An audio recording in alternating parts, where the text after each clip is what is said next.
Africa's untapped renewable energy potential is more than 50 times the world's cumulative demand by 2030. The continent's untapped solar, wind, and geothermal potential is rated as super abundant in most African countries, meaning the potential is over 1,000 times the current demand. Yet, nearly 600 million Africans lack access to electricity, while another 150 million have highly unreliable access, and a whopping 900 million Africans have no access to clean cooking energy. Just imagine the paradox that we are in the middle of plenty while living in scarcity. The primary cause of Africa's minimal investment in exploiting its abundant green energy potential is the lack of energy-intense anchor demand. Such demand would make investment in additional energy generation capacity bankable and render universal energy access possible. Scientists tell us that achieving the net zero emissions by 2050 is imperative to sustain human civilization. Failure to reach this target will lead to devastating and irreversible impacts on ecosystems, weather patterns, and sea levels. At present rates, it will be extremely difficult, if not altogether impossible, for the world's industrial nations and fast-growing emerging economies to achieve net zero goals on time. The only way for the world to achieve this net zero aspiration by 2050 is for countries which presently have net negative emissions, as we do in most of Africa, to make up for those on course to missing the 2050 goal. The implication of this scenario is that African countries are uniquely positioned to limit own emissions and at the same time contribute reductions everywhere. We are not only in a position that we can limit our own emissions, but we can assist others. We can contribute to the reduction by others. The opportunity, therefore, exists to provide energy access for all Africans by 2030, while reducing total emissions from energy generation by creating green industrial capacity in Africa, thus positioning the continent to support the global net zero ambition. If Africa is indeed the young green continent of the future and the locus of the next industrial revolution, Africa's solutions are no longer restricted to Africa's problems. They also address humanity's problems effectively, global problems effectively. So we can confidently say that African solutions can actually provide global solutions.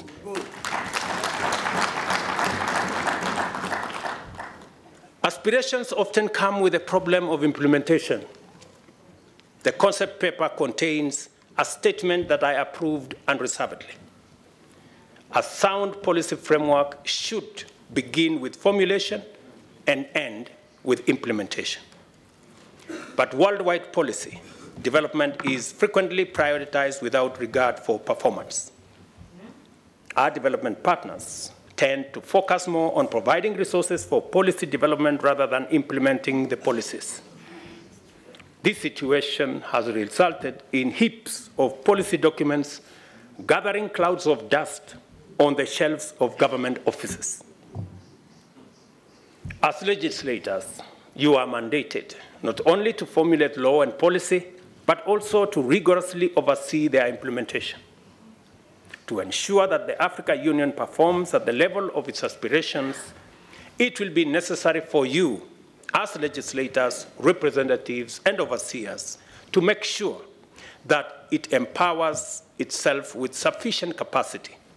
Otherwise, African solutions, Agenda 2063, the African Continental Free Trade Area, and the young, clean, green continent of the future will remain a mere pipe dream. I want to persuade you. The power you enjoy today is delegated to you. The authority you enjoy today is delegated to you by the people of our continent. And let me remind you that the authority that you wield comes with responsibility. And responsibility comes with accountability. Our Africa Union, we have to rethink the architecture, the governance structure of our Africa Union. This parliament must provide the accountability mechanisms to make sure that all the structures of the Africa Union ultimately are answerable to the people of this continent.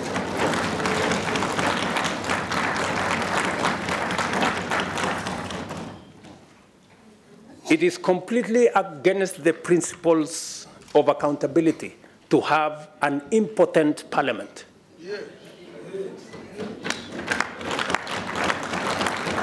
A parliament that cannot approve the budget of our organization. A parliament that cannot hold to account the executives in our administration is not the kind of parliament the people of Africa envisaged. It's not the kind of parliament our forefathers envisaged when constituting our union.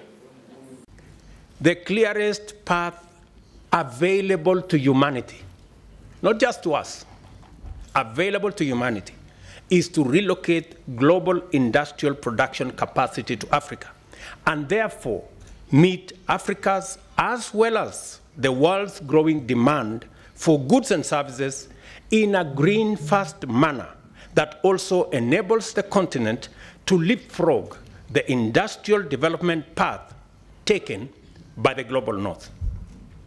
An African green industrial capacity will not only serve global demand, but it will also decarbonize global production, thereby fulfilling humanity's most ambitious climate goals.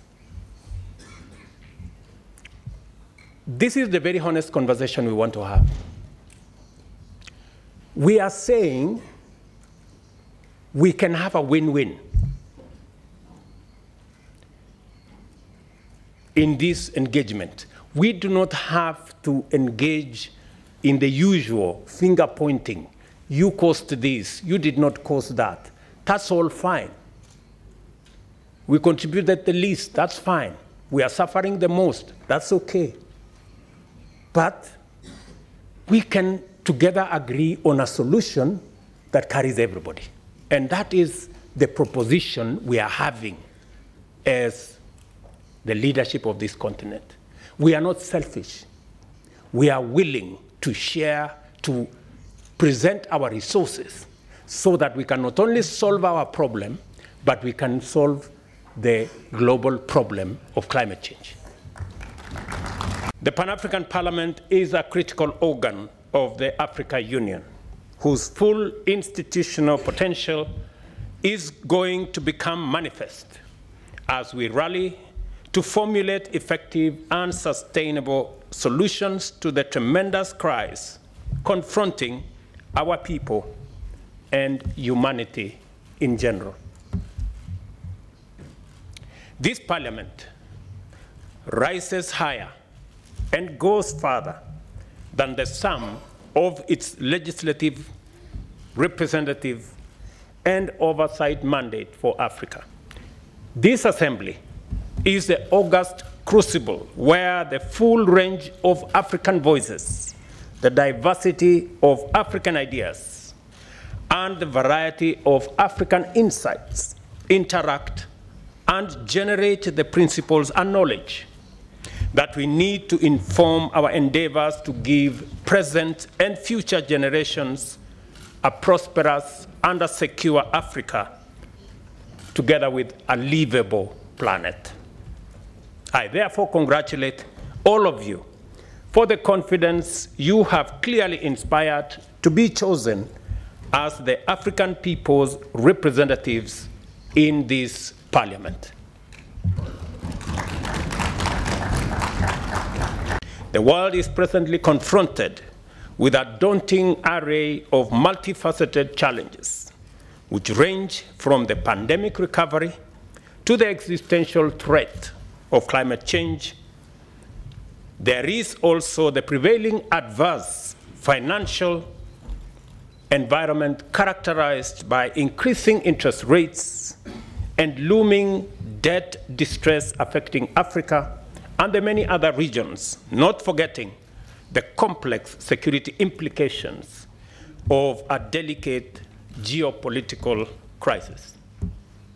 At this time, your leadership as members of this House is more vital than ever to guide and support all other institutions of the African Union in pursuit of a new, ambitious, and inspiring vision.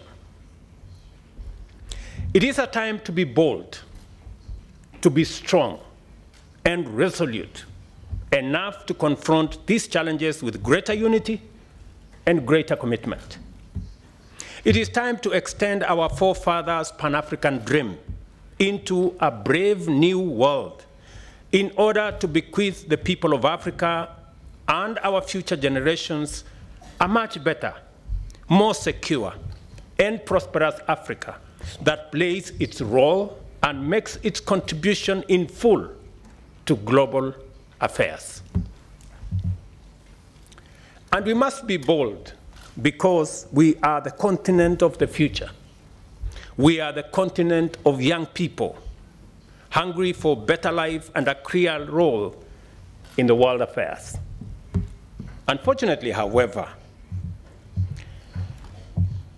the discursive profile of the continent has too often been focused on the challenges and the difficulties we face and the assistance we need in a way that depicts us as chronically subordinate, eternally vulnerable, and perpetually incapable. As a consequence, an emerging psychology of victimhood implicates both African and global leadership in a politics of pity and helplessness. It also denies the world's youngest continent, repository of unparalleled abundance, the agency to articulate appropriate solutions for its own problems and to offer its unique, indispensable contribution on the broader global stage.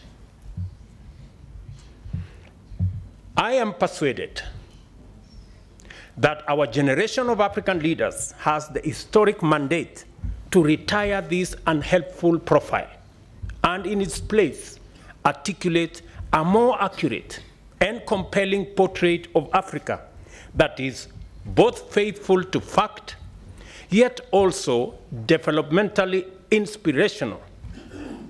Through this fundamental shift, we have the opportunity to empower and mobilize our people to drive transformation, attract investment, and inspire partnerships and collaborations across the world.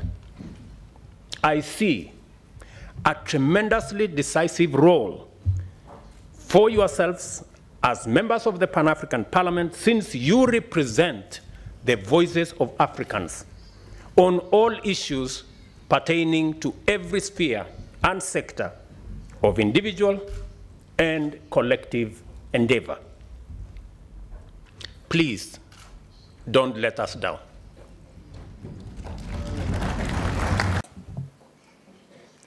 Instead of all the games being played, all we need to do, we are telling the world, we have our assets, we are willing to have a win-win engagement.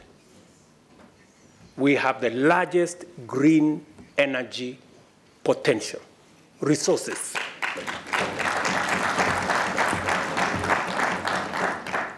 The world has no choice. We cannot continue the fossil fuel-fired industrialization. It has to change. All we are saying is we are coming with our assets, come with investment and technology, we meet halfway, and everybody wins.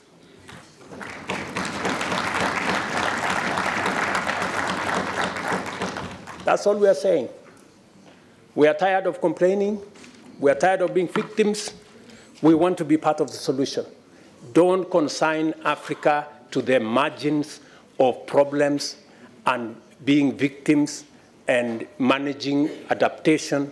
We have better proposals that can get all of us out of the quagmire that we are all in.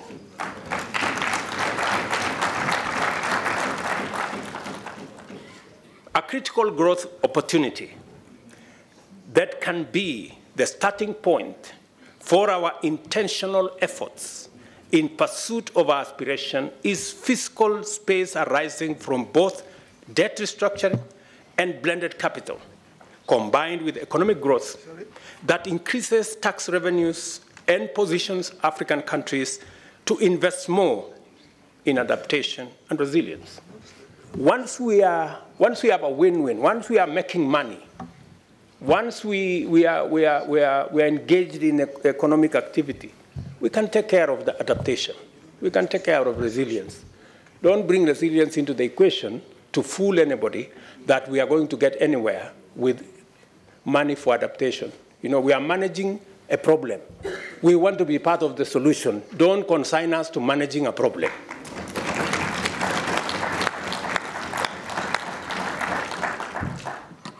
I submit to you, in this esteemed assembly, my good friends, that by taking these measures with a degree of both urgency and resolve, Africa's leaders can energize our economies and inspire the people with a new vision centered on investment and growth, which is in harmony with our planet.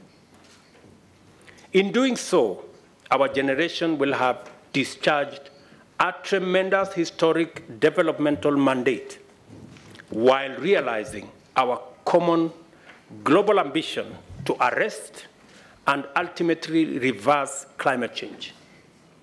We will also make it possible for our economies to meet the needs and fulfill the hopes of a young workforce, which grows at an annual rate of about 30 million young people in our continent, requiring us to generate millions of decent jobs every year.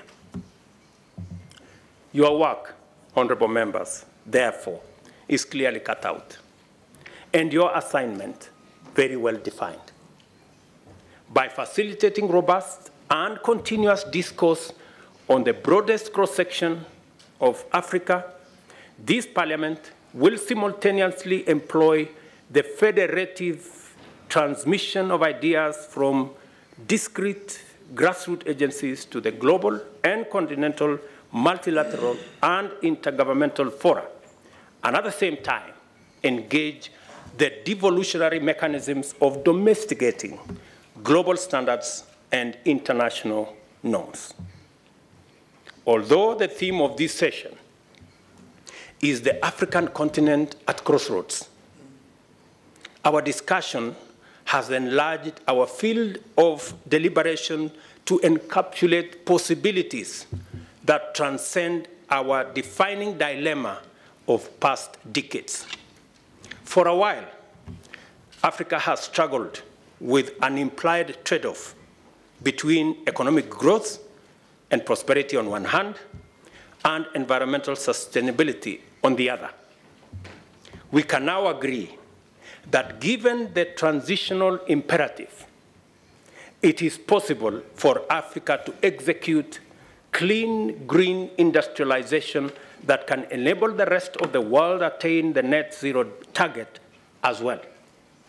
We finally have the answer to the dilemma, and with it, our way out of the thematic crossroads. Simply, Africa is the answer. We don't have to be at the crossroads. The whole reform agenda around the AU is a necessary imperative. It is not possible for us as states, as governments, to hold all the power and expect the African Union to function. We must be bold enough to delegate some of the powers of our nations to the collective body of the African Union. That is what other progressive unions have done. It is not possible for us to continue to engage with the rest of the world the way we are doing. The budget of African Union, to a good extent, is funded by development partners. What does it say about our ability to make our own decisions? It is said, he who pays the piper calls the tune.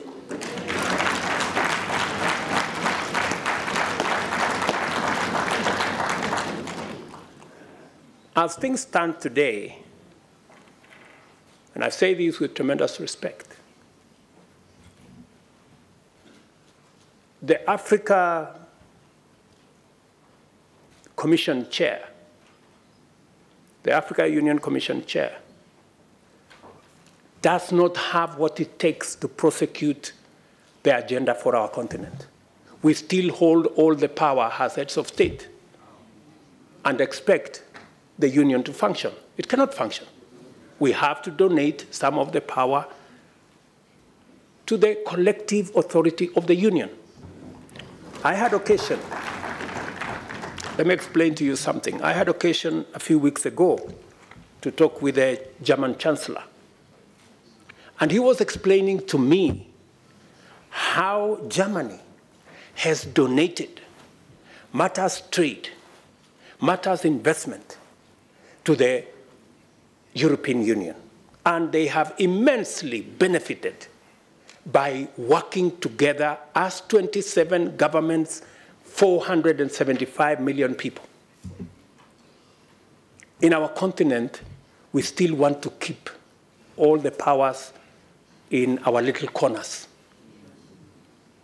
How are we going to negotiate with EU as a country? You know, how are you going to negotiate? And this is the candid conversation we must have. The Pan-African Parliament must operate at the same level as the European Parliament. If we have to engage with the European Union on a platform as equals, who said that Africa cannot be part of the solution? That when Africa is being discussed, it's only being discussed in the context of the problems.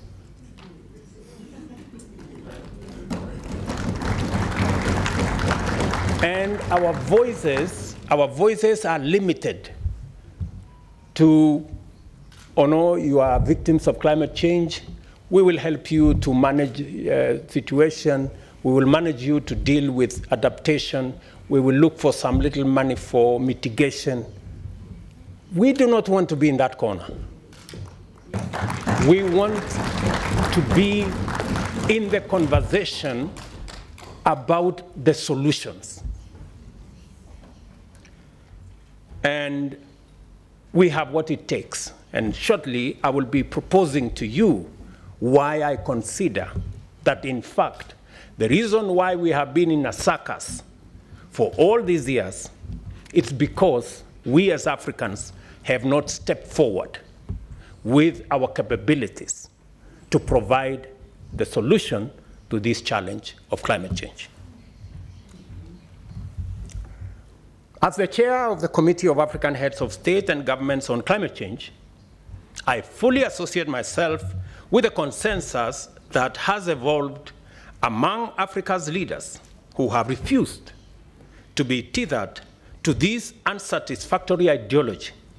Instead, we have been pushing a fresh, affirmative, and solution-oriented perspective. And I have come here today to ask you to join us in executing this change of course, articulating a fundamentally Pan-African principle and amplifying new ethos that summons the world to live, produce, and consume in harmony with nature that will be spearheaded by Africa. We want to occupy every space. We are going to be consistent. We are going to be coherent. We are going to be audible until there is no place to hide.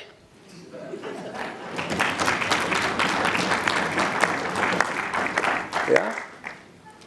Until the conferences are stopped. Otherwise, we will make them noisy, we will make them messy, and there will be consequences. If we are not heard, we are refusing to stay on the margins anymore. Yeah?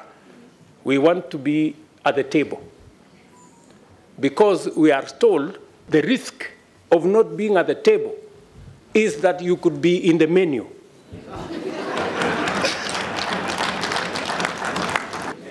So we are going to occupy every space. And we have been gentlemen for far too long. We are now going to appropriate our place because we have a contribution to make. Ladies and gentlemen, thank you very much for listening to me. I don't take it for granted. And God bless you.